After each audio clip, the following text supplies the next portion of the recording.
Welcome po muli sa Philippine Weather Trivia. Again, para po sa mga bago sa channel na to, ako nga po muli si Alvin Pura, isang meteorologist at ang inyong weather tito. Ngayon, balikan natin itong bagyong Opong habang patuloy po ang paglakas niya na habang binabaybay nga itong eastern section ng Eastern Visayas at eastern portion ng northeastern Mindanao. Ito po ang bagyong Opong ay nasa tropical storm category na may international name na Bualoy. Ang Bualoy po ay salita na nanggaling sa Thailand o salitang Thailand po yan. Ang ibig sabihin ay isang uri ng pagkain or dessert.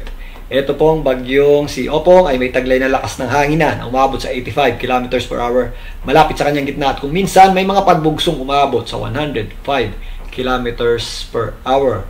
Ito nga po ay patuloy pa ang paglakas. At ito pong bagyong Opong ay kumikilos sa ngayon, pasubsub pa po yan sa bilis na 15 km per hour west-southwestward, pero asahan natin na yan po ay kikilos na paitaas in the next few hours hanggang mamaya at possible na po or tutumbukin na po niyan itong areas ng Eastern Visayas at Bicol region.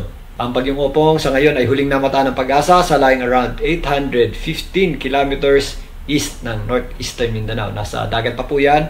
Ito pong ating satellite image, kung mapapansin nyo, nasa ibaba ng bagyong Opong yung kanyang bulto ng mga kaulapan. So nandito po yung gitna niya, natatakpan pa ng mga kaulapan natin. So halos ganyan din po ang itsura ng bagyong Nando bago pa siya lumakas.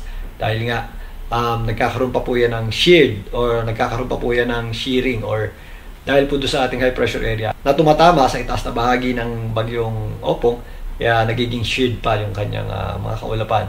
At mostly yung bulto ng ating mga moisture at kaulapan ay nanggagaling dito sa ibaba. Pero if ever lumakas na po yan, lumakas pa ng bahagya, makikita na po natin ang magiging mas maayos po ang sirkulasyon yan at mas magiging malawak pa. So again, ito pong bagyong Opong ay posibleng makaapekto sa malaking bahagi po ng ating bansa. So narito po ang official forecast track ng Pag-asa para sa bagyong Opong. Pinapakita nga dito yung kanyang pababang motion o pasubsub na motion, pero yan po ay inaasahan natin na mag-recurve ng bahagya pa itaas na or pa northwestward na ng bahagya. So if ever yan po ay mag-recurve, makikitaan po natin yan ng bahagyang pagbagal dahil sa pag-change ng direction. Pero after po niyang mag-recurve, meron na tayong makikitang bahagyang pagbilis niyan. So tutumpukin nga niyan ang eastern section ng Visayas, tatawid dito sa southern Luzon, dyan po sa may Bicol region at Mimaropa area. So gaya ng nabanggit natin kahapon, mataas po ang tsansa o inaasahan nga natin na mag-landfall o tumama sa lupa. Ito pong bagyong Opong. Kahit yung ating area of uncertainty, tumaas man yan ng bahagya or bumaba ng konti, tatawid at tatawid po yan sa ating bansa. Kaya mag-ready po tayo sa mga posibleng magiging epekto po ng pagtawid dito pong bagyong Opong. Maliban dyan, inaasahan pa rin natin ang paglakas nito habang lumalapit sa ating landmass. At posible po yan umabot sa hanggang typhoon category. Common na tanong natin, possible ba yung ating tinatawag na rapid intensification o bigla ang paglakas? Yes, posible po yan. Dahil po mainit ang temperatura ng karagatan natin dito sa may East Philippine Sea. So common na po yan na nangyayari kapag nandito sa East Philippine Sea, tumatawid yung ating mga bagyo. So nauuso po yan bukod sa pag-init ng ating temperatura ng karagatan. Pero at most, sa ngayon, naasahan natin na maging or mabot sa hanggang typhoon category po itong bagyong Opong. Although sa ngayon, hindi pa po natin nakikitang maging super typhoon ito, malakas na bagyo pa rin po ang mga typhoon category, lalong-lalo na po yung mga areas na malapit sa gitna niyan. So destructive pa rin po yan, particularly doon sa tatawirin o tutumbukin ng kanyang center or gitna. Kaya ngayon pa lang, dapat mag-ready na po tayo sa mga posibleng epekto ng kanyang mga malalakas na bugso ng hangin na medyo malapit sa kanyang gitna, yung ating pinaka-maximum sustained winds. At maliban dyan, malawak nga po yung ating mga kaulapan para dito sa bagyong Opong. Mamaya talakayin natin yan. So narito naman ang pinakahuling weather advisory ng Pag-asa para sa pag-ulan muna na maaaring idulot ng bagyong Opong. So as early as bukas, sasabit na po yung kanyang panlabas na kaulapan o outer rain bands dito po sa Eastern Visayas at Bicol region. Samantalang meron po tayong mga inflow ng hangin naman na papasok sa bagyong Opong dito sa itaas na bahagi ng ating bansa. So convergence po ng hangin yan at meron tayong habagat naman dito sa ibaba. Para meron tayong pinanggagalingang dalawang wind system, taas at baba po yan. So again, maliban po doon sa mga dadaanan ng gitna ng bagyong Opong na kung saan nandun yung ating pinakamalalakas na bugso ng hangin at mga pag-ulan, meron din pong epekto yung kanyang mga inflow ng hangin. So buong bansa po ang maapektuhan nito pong bagyong Opong. Mostly yung ating pinakamalalakas na hangin lang ay malapit doon sa areas ng gitna nito. So base dito sa weather advisory ng Pag-asa, meron tayong hanggang torrential rains o yung halos walang humpay na pag-ulan dito sa areas ng Sorsogon at northern portion ng Samar. Yan po ay maaaring bukas na hanggang magpapatuloy po hanggang Friday habang unti-unting dumidikit ang bagyong Opong dito sa itaas na bahagi ng Visayas. Samantalang mga moderate at kung minsan heavy rains ang ating aasahan dito po sa natitirang bahagi ng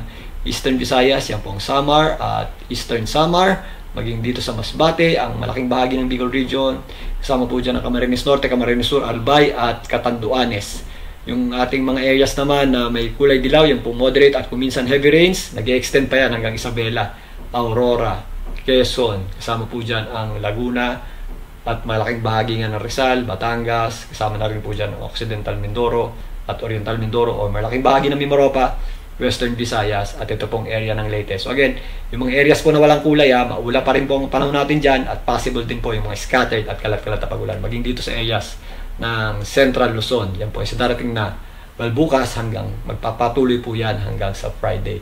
Again, sa Friday natin, pinaka mararamdaman ang pinakamalalakas na hangin at ulan nito pong bagyong Opong. So, moving system po yan. So, kumikilos po yung ating center. So, kung mapapansin nyo, kikilos din po itong mga makukulay na areas, yung malalakas na pagulan ng bagyong Opong. Given na dadaan dito sa Bicol Region, yung ating bagyo, at tatawid nga ng Mimaropa, papunta sa may West Philippine Sea. So, narito naman ang pagtaya ng pag-asa para sa mga araw ng Biyernes hanggang Sabado. So, narito naman yung ating weather advisory para sa Biyernes hanggang Sabado. Again, ito po ay given na tatawid dito sa Southern Luzon, ang bagyong Opong palabas ng West Philippine Sea. Kung papansin nyo, nandito na po yung ating mga color orange o heavy hanggang kuminsan intense rains at kasama po dyan ang Metro Manila. So mararamdaman po natin ang pag-ulan dulot ng bagyong Opong mula Friday hanggang Sabado. Hindi lang po Metro Manila, pati po ang mga karating lugar nito, Bataan, Pampanga, Bulacan, Rizal o malaking bahagi ng Calabarzon na. Kasama po dyan ang Nueva Ecija, Aurora, maging dito nga sa malaking bahagi ng Bicol Region. Kasama na rin po dyan. Ito pong Mimaropa areas, particularly ang Marinduque, Mindoro at Romblon. Ito pong mga areas na malayo sa mismong bagyo.